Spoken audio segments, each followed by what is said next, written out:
അളിയ ഇതൊക്കെ എന്തൊരു മോശമാണ് അളിയ. നിങ്ങൾ രണ്ടുപേരും ചേർത്ത് വെച്ച് ഞാനല്ലടാ.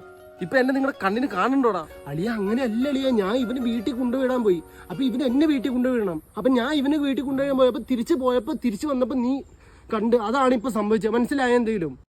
അല്ല ഇപ്പൊ ശരിക്കും നിങ്ങൾ അങ്ങോട്ട് പോയതാടാ? അളിയ എങ്ങോട്ടും പോയതല്ല, 2 അഡ്മിഷൻ എടുക്കാൻ വേണ്ടി രാജകുമാരി വരെ പോയതാടാ. രാജകുമാരിലെ മറ്റേ ലേണക്സ് എഡ്യു സൊല്യൂഷനിലാണോ പോയെ? തമിഴ്നാട്, ആന്ധ്രാപ്രദേശ്, കർണാടക ഒട്ടുമിക്ക എല്ലാ കോളേജിലും, ഇന്ത്യയിലുള്ള എല്ലാ കോളേജുകളിലും കുറഞ്ഞ ഫീസിൽ ഇവർ അഡ്മിഷൻ എടുത്തു കൊടുക്കും. ആദ്യം അഡ്മിഷൻ എടുക്കുന്ന 50 പേർക്ക് 25,000 രൂപയുടെ സ്കോളർഷിപ്പ് ഇവർ പ്രൊവൈഡ് ചെയ്യുന്നുണ്ട്. ഇന്ത്യയിൽ മാത്രമല്ല, ഇവര് എബ്രോഡിലും അഡ്മിഷൻ എടുത്തെടുക്കുന്നുണ്ട്. എടാ പിന്നെ ഇവർക്ക് 16 വർഷത്തെ എക്സ്പീരിയൻസും ഉണ്ട്. അതുകൂടാതെ എല്ലാ കോളേജുകളായിട്ട് നല്ല ബന്ധമുണ്ട്.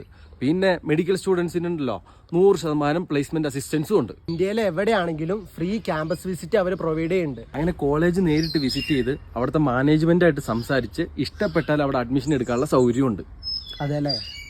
ശരി, എന്നാ ഈ കൈ അങ്ങോട്ട് ഇട്ടത്തെ. എടാ അശ്വനെ വന്നേ ചായ കുടിക്കാൻ പോകാം. ഇവനോടൊക്കെ ചുമ്മാ എന്തിനും വേണ്ടിക്കൊണ്ടിരിക്കണേ.